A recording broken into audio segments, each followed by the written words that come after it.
وہ ہمارے بزرگ اکثر کہا کرتے ہیں کہ ہم بعد میں آنے والوں کی گرفت میں بھی آئیں گے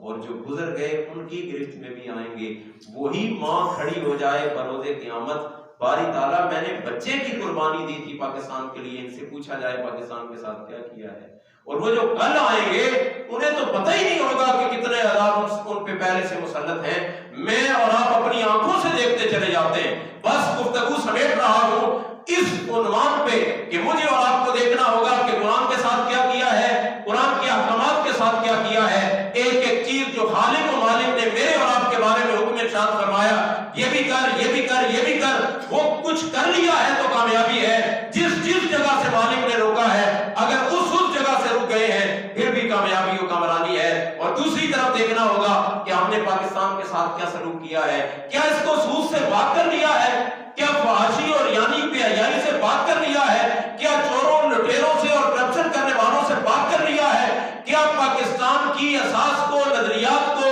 سرحدوں کو حفاظت کے لیے صحیح معنوں میں کامیاب کر لیا ہے، صاحب پھر کامیاب و کامران ہے۔ لیکن اگر پاکستان کے ساتھ بھی غداری ہے اور معاذ اللہ قرآن کے ساتھ بھی غداری ہے، پھر گریبانوں میں جھانکنا پڑے گا۔ وہ بات بڑی پتہ کی ہے کہ شاید میں اور آپ موروثی طور پہ مسلمان بن گئے، ہمیں وراثتی طور پہ کلمہ نصیب ہو گیا، ہم صحیح معنوں میں دیکھ نہ سکے کہ قرآن کیا ہے، رب کا فرمان کیا ہے، اور اسے سمجھ نہ پائے اور اس پہ عمل نہ کر پائے۔ یاد رکھیے وہ بڑی خاص بات ہمیں سکھائی گئی ہے کہ وہ معزز تھے زمانے میں مسلمان ہو کر اور ہم خوار ہوئے تارک قرآن ہو کر۔ آئیے واپس قرآن کے ساتھ وابستہ ہو جائیے۔ حفاظ کرام نے بڑی محنت مشقت کے ساتھ آپ کو قرآن پاک کی آیات بینات کی تلاوت سکھائی ہے۔ اسے رمضان تک محدود نہ رکھیے، رمضان کے بعد زندگی کے ہر دن میں زیادہ نہ پڑھ سکیں ایک رکوع قرآن کا کم از کم تلاوت کیجیے، اس کا ترجمہ پڑھیے، اور جتنا کچھ پڑھ لیں اس پہ عمل کرنے کی پوری قوت و طاقت لگا دیں۔ مالک کی بارگاہ میں دعا ہے کہ مالک اس رات کی کما حقوق برکتیں سمیٹنے کی ہمت توفیق عطا فرمائے، صحیح معنوں میں پاکستان کے ساتھ، قرآن کے ساتھ، صاحب قرآن کے ساتھ وفا کرنے کی ہمت توفیق عطا فرمائے۔ وما علیہ الا البلاغ۔